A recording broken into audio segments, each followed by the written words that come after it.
Welcome to ABC Interactive English. Hello everyone, I'm Mike. Hello, I'm Kiki. And today we are beginning our 3-day dialogue filled with love and romance. It is the month of February. It is Valentine's Day season. So we're going to be talking about Marcus and Rebecca, our two characters going on a date. Now, before you go on a date, you have to meet the person you kind of like. And you know, today we have apps, right? Dating apps, swipe left, swipe right, and that's all very easy and convenient, but I don't know, it's not really romantic. Do you know what I mean? Yeah, I do. You don't get those wonderful meet cute stories we often talk about, how a couple meets and what a cute situation it was when they first started their relationship. And I think I remember you telling me you had a wonderful meet cute story around your passion of car racing. Oh, that's right. You remembered, Mike. Can you tell us something about that? Well, car racing and romance, to me, maybe doesn't really match so much, you know. That is true. As you know, I do race when I'm not here. And that is how I met my boyfriend. He is also a race car driver. Okay, so you have a common interest, shared hobby. And I met him by accident when he was racing. Oh. Yes, and I went to the race. And I was there for work. Right, but he's just driving by you very fast. How do you meet the guy? Well, before this specific race, before race day, they have a special parade. Oh, okay. The drivers go by with the cars and wave at the fans and that kind of thing. Okay. But this time, I had an opportunity where they invited me to go in his car and do the parade together down Las Vegas Boulevard. Wow, that's pretty awesome. Yeah. So you just got picked like a lucky winner to sit in this cool car. Well, kind of. I was invited by, you were invited. by a tire company. Oh, okay. Yeah, to go with him. So, yeah, it was a really interesting story. But I'm going to have to keep you in suspense. Oh, no. Because we need to find out. There's more to the story. Yes. Okay. But I want to know what's going to happen between Marcus and Rebecca. Let's get back to business. Marcus and Rebecca exit their language class together. Thanks again for your tip. I always have a hard time pronouncing that word. You're welcome. I really enjoyed our discussion about food.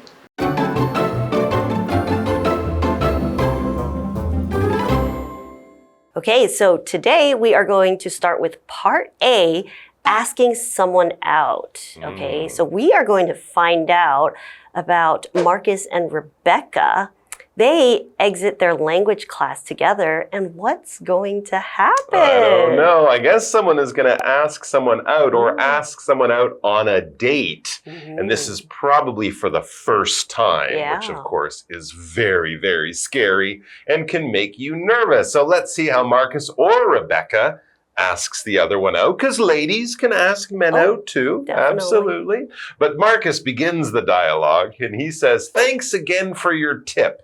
I always have a hard time pronouncing that word." Okay, so clearly he's still talking about the language class they just had, and he's thanking Rebecca for her tip.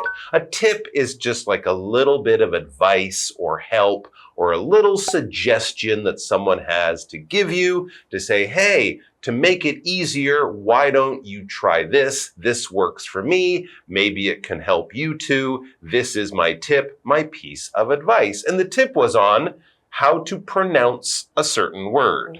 So obviously Marcus and Rebecca, they are classmates at the moment, and they must be having a good time in class together if Rebecca is giving him tips. Yeah, they probably sit near each other and practice together. Yeah, and he has complimented her on the way she pronounces certain words. So when we pronounce certain words, it is how we make the sound of a word or a particular part of the word.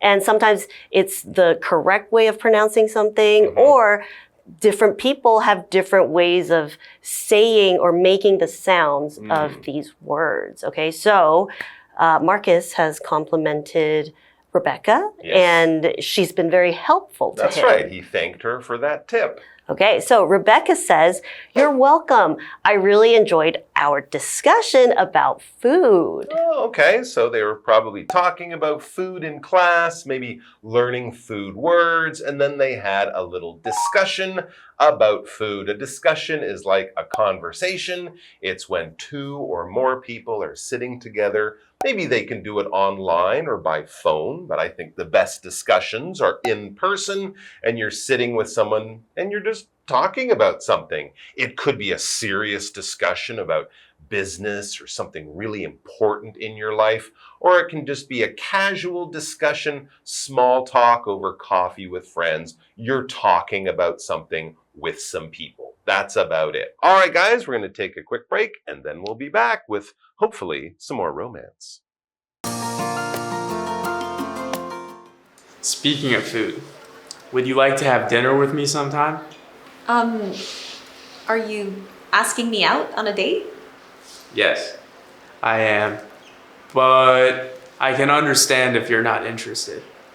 When do you have in mind? How about this Saturday at 8? I'm okay with this Saturday. Text me the address of the place and I'll meet you there.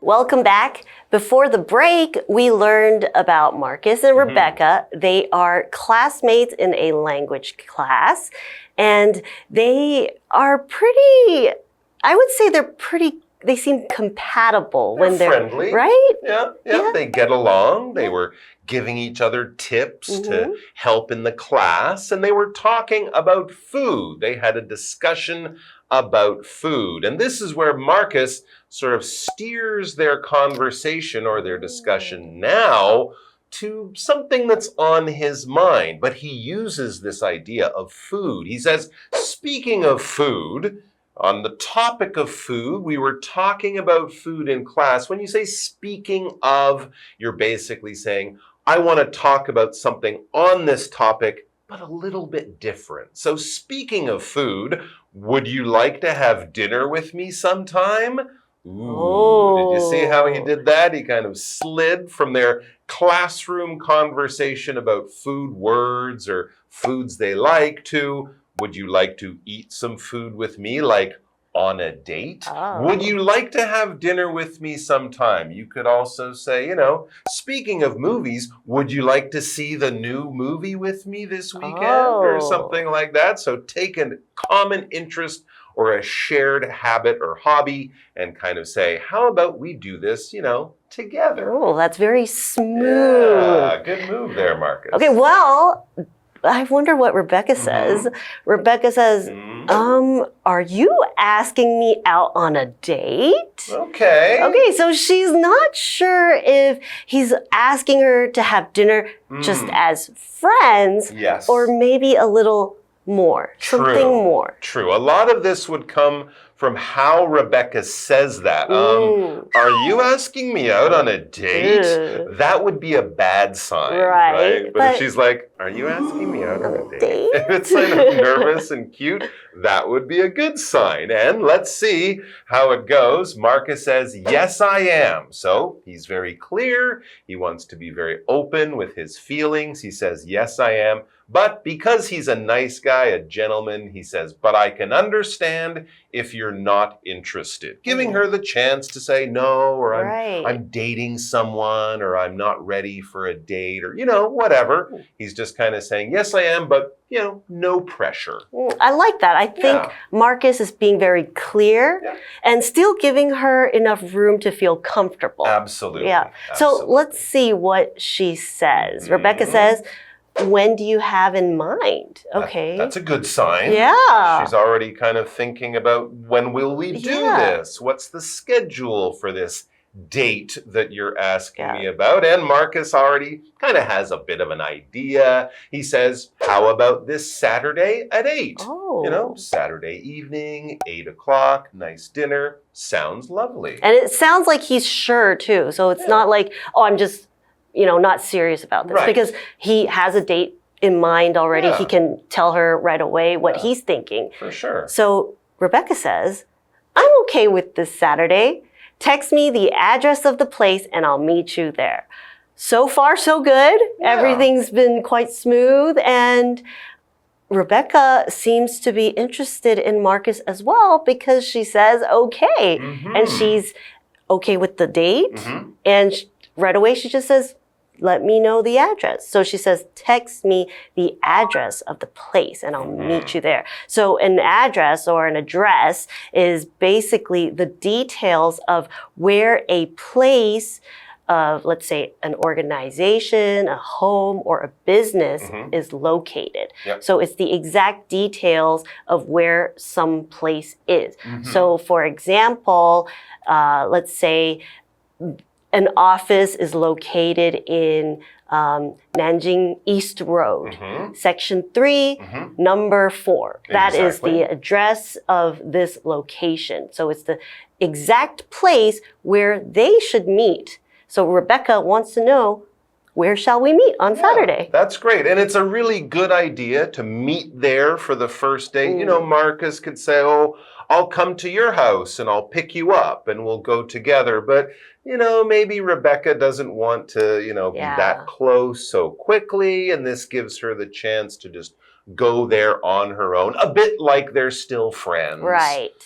So that's a good idea. I think it gives everyone the freedom. And we should also point out that when you give someone an address like this, where to meet, that would be different, of course, from an address you'd write on a letter or a package. You'd need more numbers. You'd need a postcode or a zip code, countries, things like that. But yeah, when you're meeting someone in your city, the street name, the number, the floor, that kind of thing. Nice and simple. So he'll find the restaurant's address, text it to her, and hopefully by Saturday evening, they'll both look great. They'll be heading out to a wonderful evening together, a first date, and maybe even the beginning of a beautiful relationship. Well, you guys are going to have to come back tomorrow to find out what happens on the date and also how Kiki met her race car driving boyfriend. We still haven't heard the end of that story. So 2 reasons,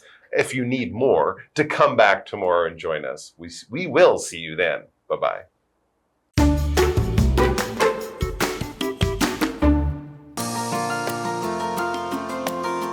Marcus and Rebecca exit their language class together.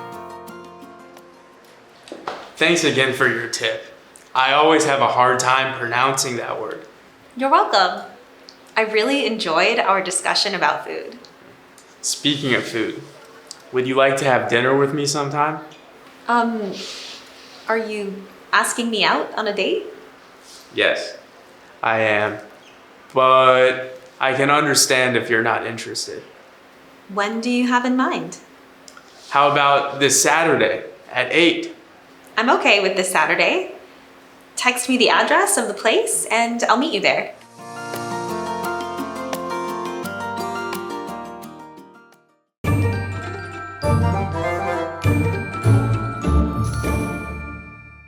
Hi, I'm Tina. 我们来看一下这一课的重点单字。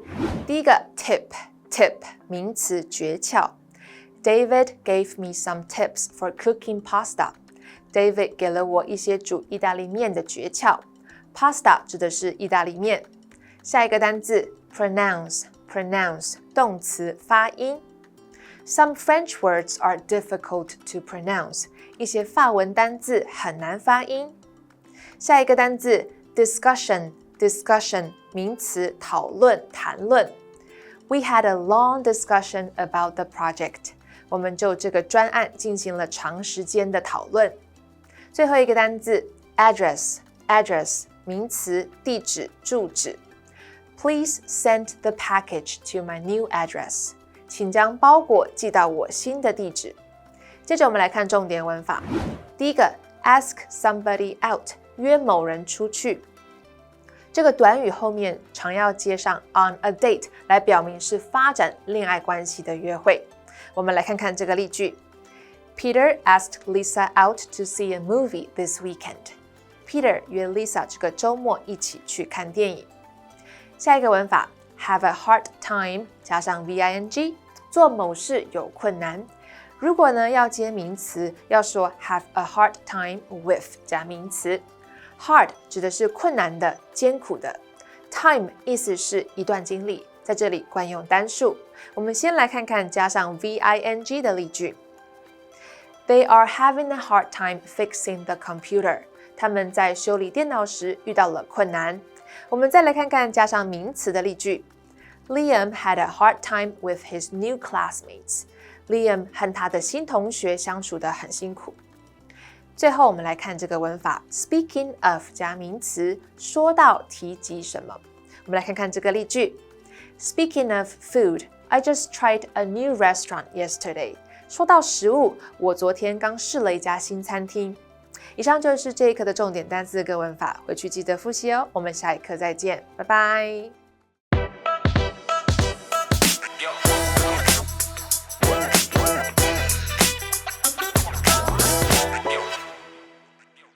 So I sent a selfie instead of the sales report to our biggest client. I didn't even notice until he said, nice smile, but how about the numbers? Talk about a facepalm.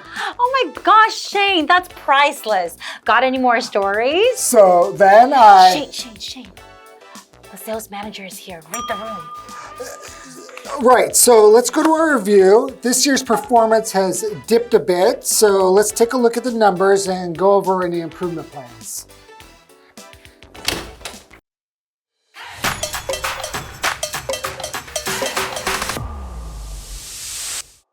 Hello everyone, today's English phrase is read the room. Read the room is an idiom that means to observe, understand, and respond to the mood or dynamics of a group or social situation. It's about being sensitive to the emotions of the people around you and adjusting your behavior accordingly. Right. It's also about being socially aware and picking up on nonverbal cues like body language and facial expressions. For example, if you're in a business meeting and everyone seems focused and serious, it's not the right time to tell a joke. You have to read the room. And if you're at a social gathering where everyone is being reflective and quiet, it might not be the time to suggest a loud and crazy game. Exactly. Reading the room can help you interact appropriately in different situations and avoid making others uncomfortable. So next time you find yourself in a social setting, take a moment to read the room before you act. That's all for today. See you next time. Bye.